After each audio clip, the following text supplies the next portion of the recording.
Bem-vindo aqui para mais um vídeo que nós vamos conversar sobre a nossa Bolsa de Valores.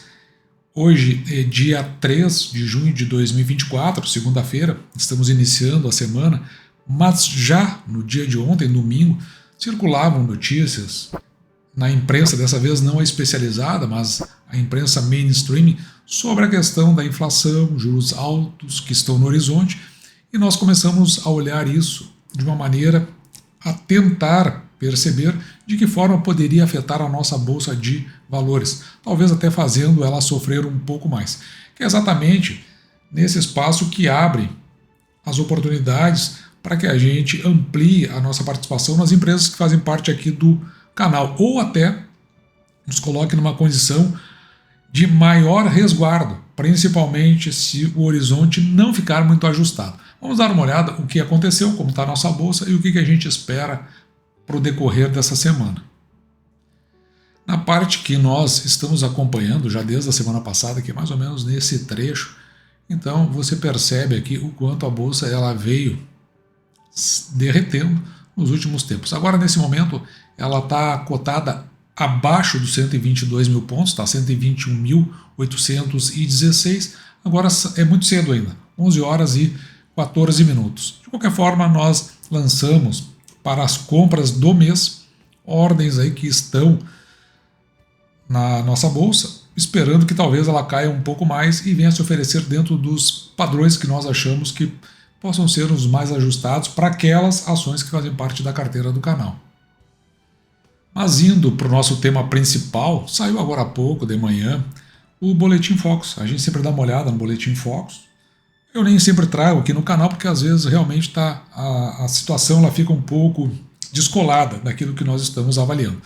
Mas nestes últimos dias tem sido relevante a gente olhar para o Boletim Focus. Então veja aqui, nós vamos olhar para o IPCA, e a parte que interessa está exatamente aqui, ó, na intersecção desta coluna, que está em, sei lá, cor de rosa com vermelho, onde o IPCA teve agora uma piora na estimativa daqueles que foram ouvidos pelo Banco Central. O que é o Boletim Focus? Ele não é para acertar o que vai acontecer lá no final. Ele serve como uma ferramenta que nos dá um sentimento do mercado, daquelas pessoas que são ouvidas, de como eles estimam que isso pode acontecer lá na frente. Inclusive, para aqueles que se aproximam mais, normalmente o Banco Central acaba dando algum tipo de premiação. Mas a piora em relação à inflação, ela aumentou, ela subiu, passou de 3,86 para 3,88 no final de 2024. Da mesma forma, veja que a Selic na semana passada estava a 10%, a taxa de juros da nossa economia, e agora está a 10,25%. Portanto, segundo o mercado, eles estão olhando que inflação sobe, hoje, né, para esse momento, inflação sobe e a taxa de juros também sobe até o final do ano. E aí nós caímos nessa reportagem da Folha de São Paulo. Ela está dentro, eu considero, né, dentro da imprensa regular, praticamente o mainstream. E essa reportagem ela é assinada pelo próprio editorial e ela é do dia 2 de junho de 2024 e coloca aqui, ó, gastança do atual nos impostos à frente do executivo dá mais ganho aos rentistas. Aqui fala dos rentistas, eu acho que a reportagem em si,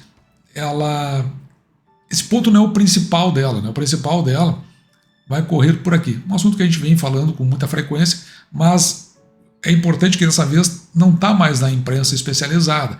Veja, né? Desequilíbrio orçamentário e escalada da dívida pública. Se você acompanha o canal, não tem absolutamente nada de novo nessa questão, porque está se referindo que encerrados os 12 meses, a contar de abril, o déficit se torna exorbitante. Aqui ele está falando do déficit nominal, que vai a 1 trilhão e 43 bilhões, o equivalente a 9,41% do PIB. E trata-se da pior marca, nós já vimos também, desde abril de 2021, quando então a gente estava em meio ao processo pandêmico, né, que o mundo como um todo passou. Lá atrás eu marquei esse quadro em verde justamente porque ele faz um comparativo lá de trás com agora. Lá atrás, o saldo primário negativo, então aqui está falando do déficit primário, 6,75, porque se você lembrar lá atrás, o governo teve que alcançar auxílios para os brasileiros que estavam dentro daquele processo do Fica em Casa. E os juros com a dívida chegavam a 3,5% do PIB.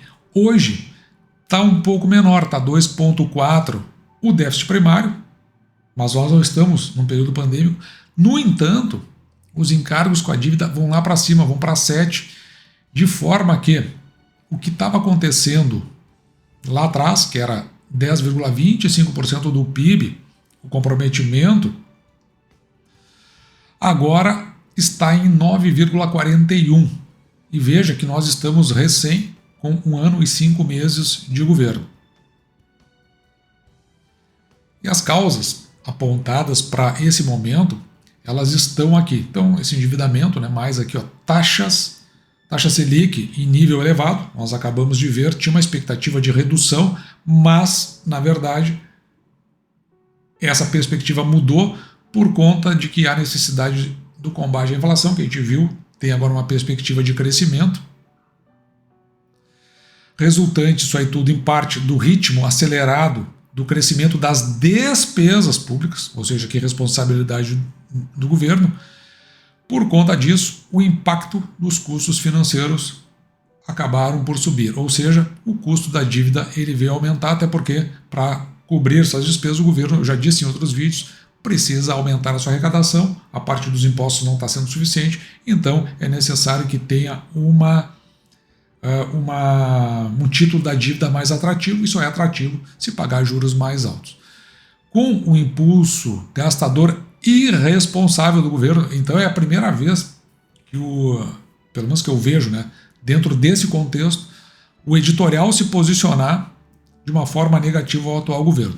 Voltou a estaca zero o esforço de saneamento de contas depois da calamidade causada por sua correligionária Dilma Rousseff. De fato, o déficit primário federal hoje é comparável ao de 2016. Então, por isso que eu estou fazendo aquela referência lá no início com a questão inflacionária, com a questão do aumento dos juros e que vai possivelmente, se andar na mesma batida, no mesmo diapasão, acabar como acabou lá em 2016, com desemprego e recessão. Será que vai? Bom, vamos dar uma olhada no que outros pensam sobre isso. Mas continuando aqui, ó, o custo da dívida, segundo o credo intervencionista, veja que até a palavra tem um tom ali de deboche, mas o credo intervencionista está se referindo àquelas pessoas que fazem parte do governo e que acham que o governo tem que intervir em tudo para poder conduzir a economia e fazer o controle desses indicadores. Então, o credo intervencionista poderia ser eliminado, segundo o credo, segundo o que eles pensam, numa canetada, ou seja, vai lá e baixa os juros no canetaço, que só não ocorre porque a instituição ainda não está sob o mando do partido. Aqui está falando do PT. Traduzindo, se voltar para o PT, eles fazem isso no canetaço. E aí que talvez a coisa se degringole. Mas achar que isso vai acontecer, segundo essa reportagem, é falso. A Selic está em 10,5% ao ano porque o governo atual insiste em gastar como se não houvesse limites. Desta forma, né, a desconfiança eleva as taxas de prazo mais longo. Então, vendo o que está acontecendo, quem está fazendo negociação para pagamento futuro diz, não, eu quero um prêmio maior, eu quero uma taxa maior, e isso aí é o impacto de como estão enxergando a taxa de juros no atual momento. Os alertas estão à vista de todos. Eu também não tinha visto isso aqui em outras reportagens do mainstream, ou seja, todo mundo sabe como é que a questão está e deveriam suscitar a revisão da postura governista. Aí vem a cacetada final, que favorece o tão atacado rentismo dos credores da dívida pública. Por isso que ele reporta lá para cima na manchete isso. Ou seja, é benefício para os rentistas, mas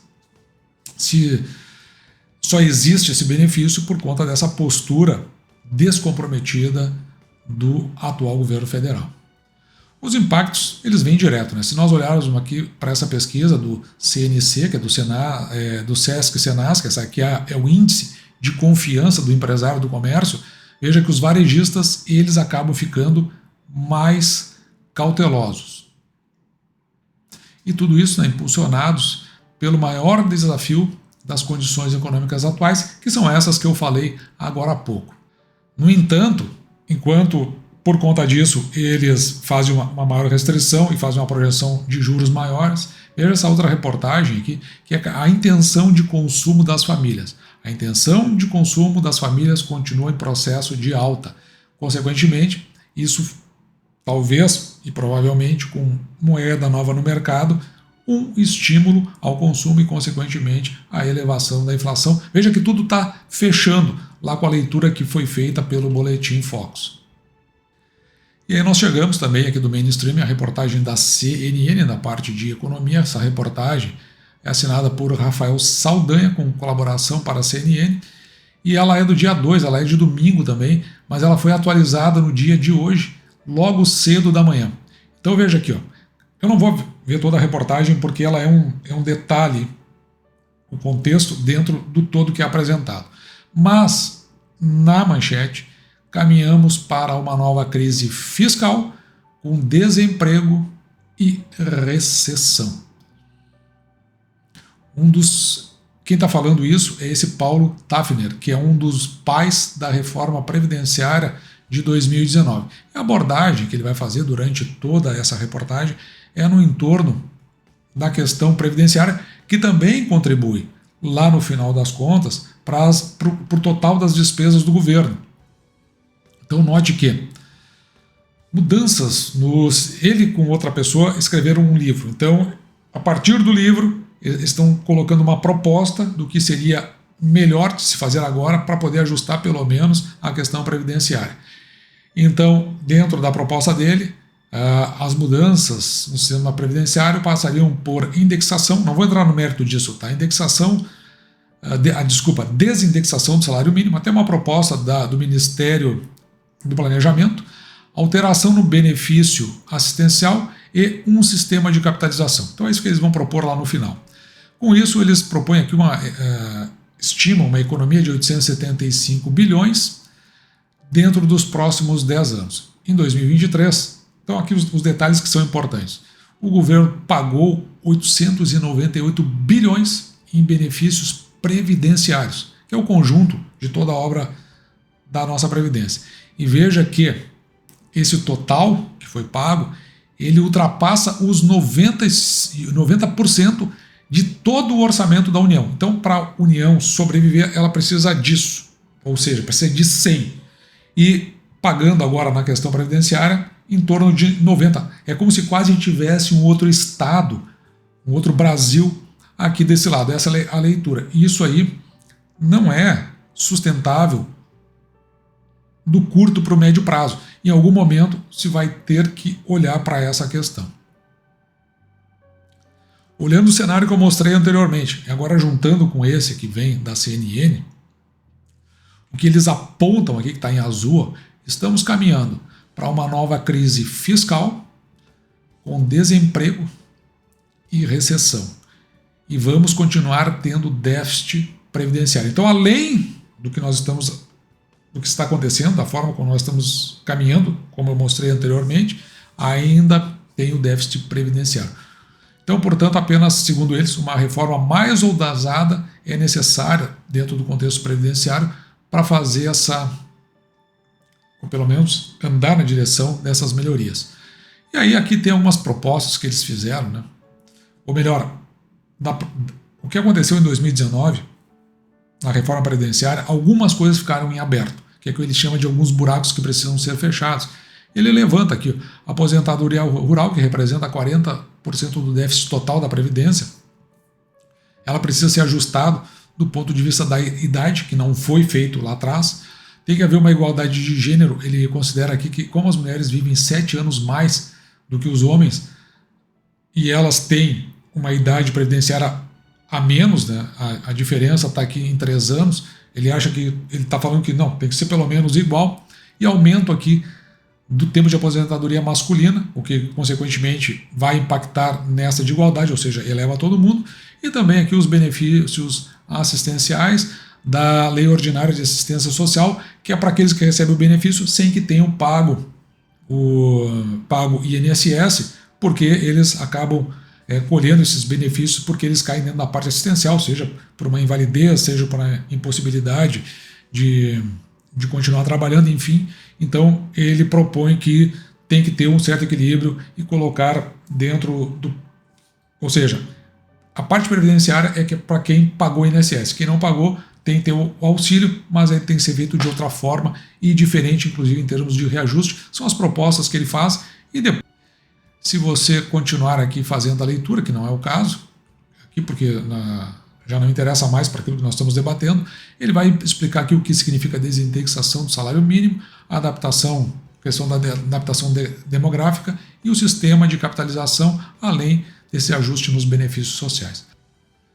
Não só acho que a Bolsa sofrerá, como acho que ela já está sofrendo, ainda não é exatamente por conta disso, mas evidentemente que as perspectivas futuras não são agradáveis, né? Além disso, há uma corrida para renda fixa, exatamente porque, eu vou debater isso aí muito provavelmente ao longo da semana, quando se olha essa parte do que é oferecido pela renda fixa e o que você enxerga do ponto de vista da Bolsa no curto prazo, as pessoas acabam deixando a Bolsa e indo, evidentemente, para a renda fixa.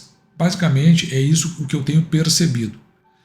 Até porque a questão que pode impactar na parte recessiva ou na parte de desemprego, eu não acho que ela está tão perto de acontecer. Eu tinha uma ideia de que as pessoas estariam já fazendo os protestos ali por agosto, setembro, mas uma coisa muito incipiente.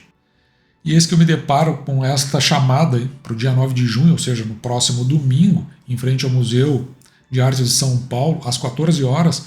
Então tem ali, lá em cima você vai ver um Fora Lula e Alexandre de Moraes e ali embaixo tem uma hashtag impeachment já. Todos na rua contra a censura. A chamada ali, por enquanto, é com relação à parte da censura, que a gente não aprecia aqui no canal. O tema em si, evidentemente que eu pessoalmente tenho preocupação com ele, mas não é o foco aqui, evidentemente, do nosso canal. Mas o que tem aqui de relevante é que você já viu os primeiros movimentos. Isso aí começa a andar num crescente e a gente sabe como é que isso aí termina olhando para o passado. E olha que eu nem sou muito adepto dessa ferramenta chamada impeachment.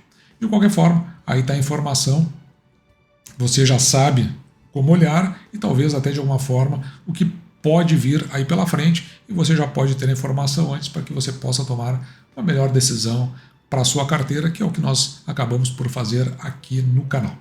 E dito isso, eu vou ficando por aqui, espero que você tenha gostado.